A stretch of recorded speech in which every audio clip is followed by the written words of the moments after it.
Bonjour, j'espère que vous allez bien. On se retrouve pour la correction de l'activité qui était à faire cette semaine, qui était une compréhension écrite sur le document qui est ici. Et voici les réponses que je vous propose. Attention, les mots qui sont notés en rose sont du vocabulaire à noter dans votre cahier. Vous avez reçu cette correction par mail et je vous demande de m'envoyer une photo de votre cahier quand vous aurez noté la correction, y compris le vocabulaire.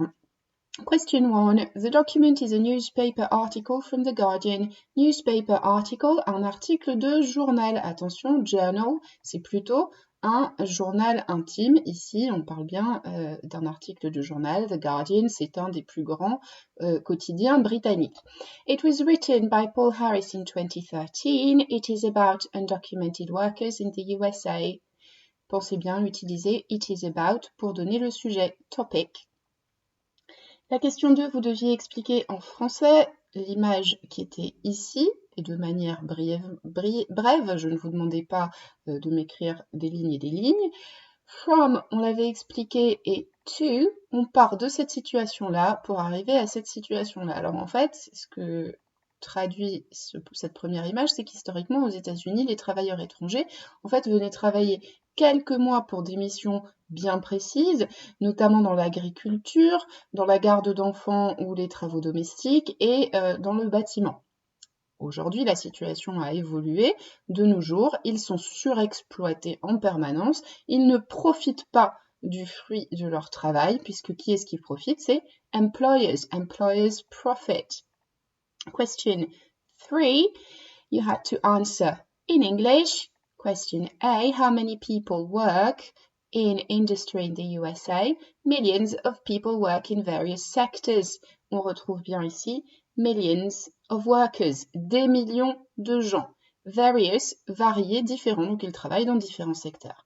B, they can be reported to the authorities and deported. Report, signaler, d'accord? Donc si ils se plaignent, complain, eh bien leur employeur peut les dénoncer et puis les autorités vont les renvoyer chez eux. Question C, because they accept to work a lot for very little money. Ici, lignes 5 et 6, on retrouve employers are all too eager. Too eager, c'est comme too happy. They are happy to take on undocumented workers and exploit them for their willingness to work long hours. Donc work long hours, travailler beaucoup, for low pay, pour un petit salaire, pour un salaire très faible. Question D, what sort of problems can happen? So the workers can get injured or join a union. Alors ici on parle de problème, mais bon bien sûr, get injured, se blesser au travail, c'est évidemment un problème. Join a union, ce n'est pas en soi un problème, sauf pour les employeurs qui ne voudraient pas que leurs employés se défendent, puisque join a union, ça veut dire adhérer à un syndicat, c'est-à-dire essayer de fédérer les travailleurs pour qu'ils se défendent quand les employeurs abusent. Question E, when there is a problem, undocumented workers get deported back to their country of origin. C'est ce qu'on a ici, problems, phone call, police, tout ça c'est des mots que vous reconnaissez très facilement. Result, le résultat, eh bien c'est quoi? Deported, ils sont déportés, c'est-à-dire ils sont renvoyés chez eux. Pour la dernière question, imagine having to go and work in the USA. Eh bien moi je ne peux pas le faire à votre place, donc qu'est-ce qui vous manquerait de votre vie en France si vous viviez aux États-Unis en tant que travailleur sans papier? I would miss, il me manquerait, eh bien à vous de me dire, et vous pouvez évidemment dire le contraire, I wouldn't miss, les choses qui ne vous manqueraient pas.